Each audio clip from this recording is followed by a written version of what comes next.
sister was secretly spending my money on entertainment, while I was paying for her studies. When I found about it, I told everyone truth, and now she's going crazy. For as long as I can remember, my younger sister Jessica has always been the golden child in our family. She was the one who could do no wrong, the one with the bright future. So when she announced that she was going back to college after a gap year, my parents were thrilled. The whole family rallied behind her. Mom and Dad kept saying that it was important for Jessica to build a career, and they made it clear that they couldn't afford to pay for her education. Naturally, everyone looked to me, her older brother, to step up. They talked about how I had a steady job and no kids yet, so I could help her get on her feet. I wasn't sure at first, but Jessica played her part perfectly. She said she'd always dreamed of getting her degree and just needed a little help to get started. She promised she'd study hard, work part-time, and make me proud. And you know what? I bought it. I thought I was helping her achieve something worthwhile. For over a year, I paid for her tuition, books, and everything else she said she needed for school. I never questioned it because Jessica seemed so committed. She'd talk about her classes, her professors, and how much work she had to do. She even had this little routine of leaving every morning with her backpack and coming home at night, supposedly from campus. But then, last week, everything fell apart in the most ridiculous way. I came home from work early because I'd left some documents on my desk that I needed. As I pulled into the driveway, I noticed a car parked out front that I didn't recognize. I quietly went inside, thinking it was just one of Jessica's friends hanging out. That's when I heard the conversation that turned my stomach. Her friend, a girl I'd never seen before, was laughing out loud and saying, "It's so cool how you milked your brother for all that money. Seriously, why bother going to class when you've got him wrapped around your finger?" Jessica laughed and replied, "Right. He's such a pushover. I tell him I'm studying so hard, but he doesn't even check. He just gives me the money and I do whatever I want. Why waste my time in college when I can have fun instead?" I stood frozen in the hallway, each word hitting me like a brick. My mind was racing. All those months of support, all that money, and she'd been lying all along. When her friend joked about Jessica's loser brother, I felt a wave of anger I can't even describe. But I didn't storm in. I don't know why. I guess I wanted to see how far this would go. Instead, I left the house without either of them noticing. I sat in my car for a while, trying to decide what to do. When I returned that evening, the whole family was there. Jessica acted like nothing had happened, but I knew it was time to come clean. When I walked through the door that night, everyone was gathered in the living room. Mom and Dad were there, Jessica was sprawled out on the couch with her phone, and my wife, Emily, was in the chair scrolling through her tablet. It looked like a normal family night, except I wasn't in the mood to play along. I didn't waste any time. "Jessica," I said loud enough to cut through the chatter, "how's school?" She looked up, surprised, but quickly flashed her usual confident smile. "It's fine. Just busy, you know. I've got a big paper due next week." I nodded slowly. "Interesting. Because I overheard something today that makes me think you're not as busy as you say." Her smile faltered and she glanced at Mom, who was starting to look worried. "What are you talking about?" Jessica asked. I didn't raise my voice, but my words were sharp. "I came home early today and overheard your little heart-to-heart with your girlfriend. Shall I repeat what she said about how you spend my money? Or would you like to explain it yourself?" Her face turned pale. "Wait, what?" she stammered. Mom jumped in. "What's going on? What is he talking about, Jessica?" I didn't give her a chance to weasel out of it. "She didn't go to college," I said, turning to the rest of the family. "She lied to all of us. Instead of paying for tuition and books, she's been using the money to fool around shopping, partying, whatever else she's been doing. And she laughed about it behind our backs." There was complete silence for a moment. Then Mom gasped, "This can't be true. Jessica, tell him it's not true." Jessica immediately began to scramble. "He's misunderstanding something. I don't know what he thinks he heard, but it's not true." I've been going to class every day. Stop lying. I snapped. Your girlfriend literally called me a loser for trusting you. She said you were milking me for money? So are you going to keep denying it, or are you going to come clean? Jessica's excuses poured out at once. It's not like that. I needed the money for other things, and the classes weren't working out, but I didn't want to disappoint anyone. Mom and Dad were still trying to process what had happened. Dad muttered, Jessica, is this true? She looked cornered, but kept trying to spin it. I was going to figure things out eventually. I just needed time. It's not like I wasted all that money. I cut her off. No. We're done with the excuses. I want to know exactly how much you spent and what you spent it on. Now. The tension in the room was unbearable. My wife, Emily, who'd been silent the whole time, finally spoke up. Jessica, you can't talk your way out of this. You have to be honest. Jessica hesitated for a long moment, then finally broke down. Okay, fine. I used some of the money for tuition at first, but I stopped going to class after a while. I couldn't keep up, and it was boring, so I stopped. I used the rest for other things. Dad looked angry. What other things, Jessica?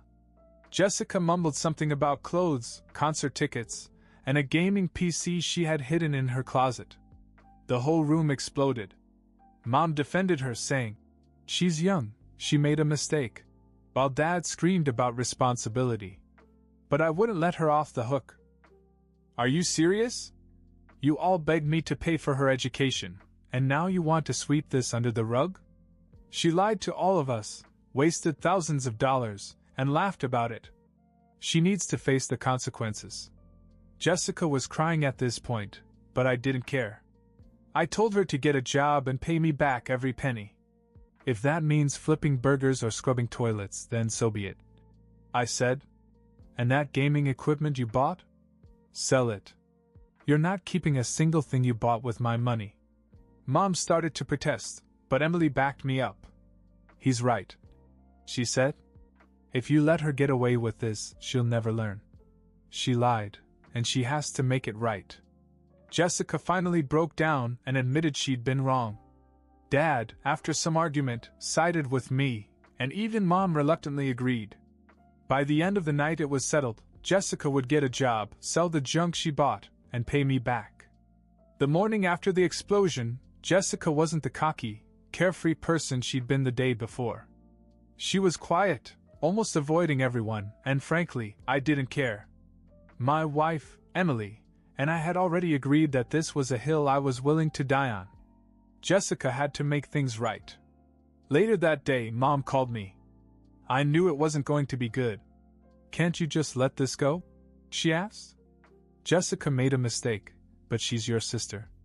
Do you really want her to work a humiliating job to get back at you?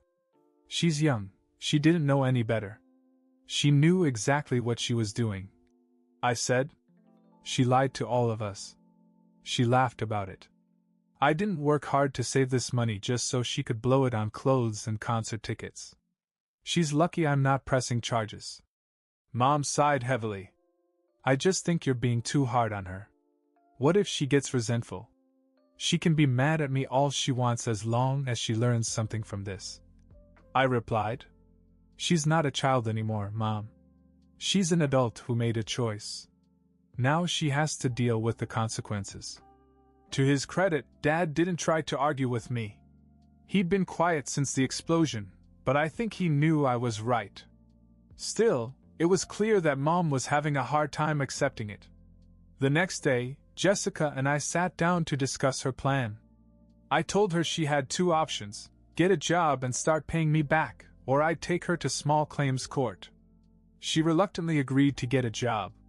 I don't know what to do, she said. Well, since you don't have any experience, you're probably looking at fast food, retail, or something like that, I said. McDonald's is always hiring. Or maybe a cashier job somewhere. She looked horrified. You're kidding, right? No, I said bluntly. You're going to pay me back, aren't you? Jessica grumbled, but didn't argue any further. The job hunt.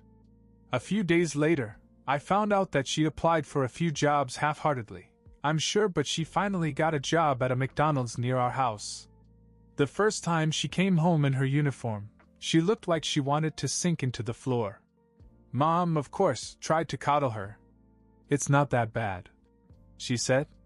"Lots of people start out in jobs like this." Jessica gave me a look, but didn't say anything. I think she knew better than to complain at that point.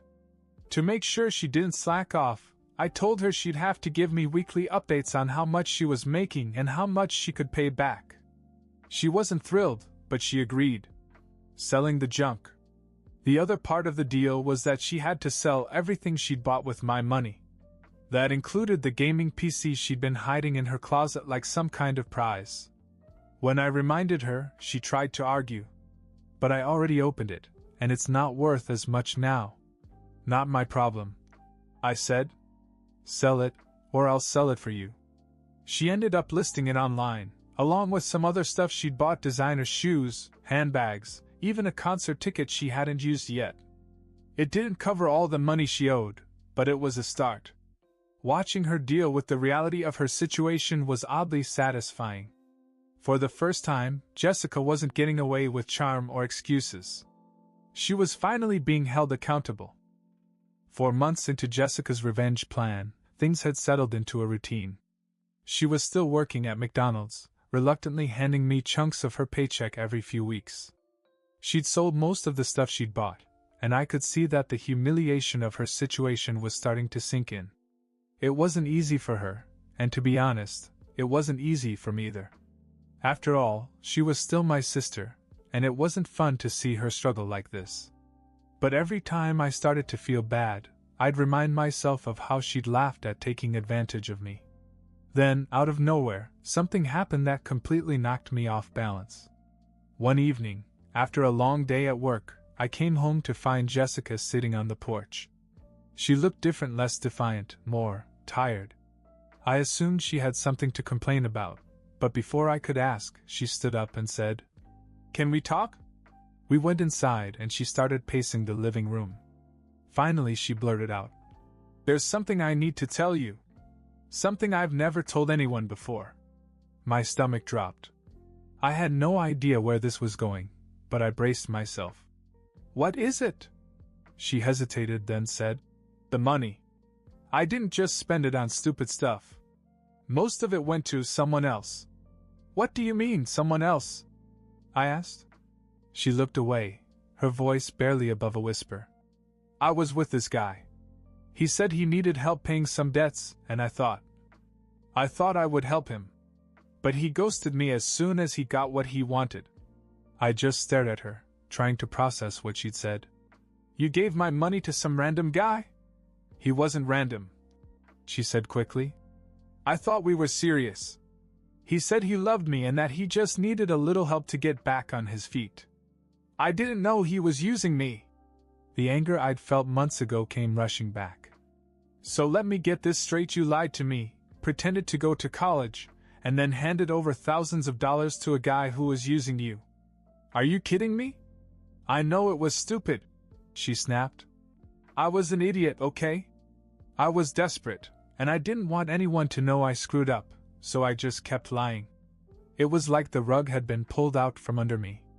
I thought I'd been angry before, but this was on a different level. I couldn't believe she'd been so careless, and that she'd kept it a secret for so long. "Who is this guy?" I demanded. "What's his name? Does he still live here?" She shook her head. "I don't know. He blocked me from everything. I tried to track him down, but he just disappeared." For a moment I didn't know what to say. Part of me wanted to yell at her, but another part of me felt strangely sad. She wasn't just some scheming brat, she'd been manipulated too. "Does Mom know about this?" I asked. "No," she said quickly. "And you can't tell her. Please. She'll never forgive me." I sat back and tried to take it all in. Jessica's lies had already blown up our family once, and now this? I didn't know if I should feel sorry for her or be angry. "Jessica, this doesn't change anything," I finally said. You still owe me the money. But you have to be honest with yourself about why this happened. You didn't just screw up, you let someone take advantage of you because you were too scared to ask for help. That's on you. She nodded, tears streaming down her face. For the first time, I could see real regret in her eyes, not just for getting caught, but for everything. And then she said something that took me completely by surprise. I found out where he works, she said. The guy. I wasn't sure if I should tell you, but maybe you should know. She hesitated, then said, He's a bartender at some place downtown. I saw a post on Instagram about him working there. I couldn't sleep that night. The idea of confronting this guy, this manipulative jerk who'd taken thousands of my hard-earned dollars, was on my mind. By morning, I'd made up my mind. I didn't tell Jessica or anyone else what I was going to do. That night I drove to the bar she'd mentioned. It was one of those trendy places with overpriced cocktails and dim lighting. I walked in, scanned the room, and sure enough, there he was behind the bar, laughing and chatting with the customers like he didn't have a care in the world. I waited until he wasn't busy, then approached the bar. Are you Jason? I asked. He looked up in surprise. Yeah. Who's asking? I'm Jessica's brother, I said, keeping my voice calm. His face froze for a split second before he forced a casual smile. Jessica? Yeah, I remember her. Is she okay? I leaned in closer. You took thousands of dollars from her while she lied to our family. Then you ghosted her. You really think I'd let that go? Jason stepped back, his smile fading. Hey man, I didn't take anything. She gave me the money. I didn't force her. Save it, I snapped. You knew exactly what you were doing. You saw someone vulnerable and you took advantage of her. By now a few people nearby were watching, but I didn't care. I'm not here to make a scene, I said, lowering my voice. I just want what you owe her. You've got two choices, pay me back, or I'll report you to the police for fraud. Your choice. Jason scoffed, but I could see the cracks in his confidence. You have no proof, man. Oh, I have plenty, I lied. Screenshots, texts, everything. I'm sure your boss would love to hear how you scammed women out of their money. Or maybe the cops would like to pay you a visit instead? He stared at me for a long moment, weighing his options. Finally he sighed and muttered, Fine. I don't have all of it, but I can give you some. How much? 8,000. That's all I have right now. It wasn't the full amount, but it was better than nothing. I had him wire me the money on the spot, then told him I'd be back in a month to check on the rest. When I got home, I told Jessica what had happened. She was shocked, but I could see a mixture of relief and shame in her expression. You got some of it back? She asked. Yes, I said. But don't think that lets you off the hook. You'll still have to pay me back for the rest. Jessica nodded. I understand. And thank you for standing up for me. It was the first time I'd seen real growth in her. For the first time, I felt like maybe she'd learned something from all of this. As for Jason, I don't know if he ever paid back the rest. He quit his job at the bar a few weeks later and disappeared. But it didn't matter. Jessica kept working, paying off her debt bit by bit, and for once in her life, she took responsibility. It wasn't the way I wanted to teach her a lesson, but in the end, I think it worked.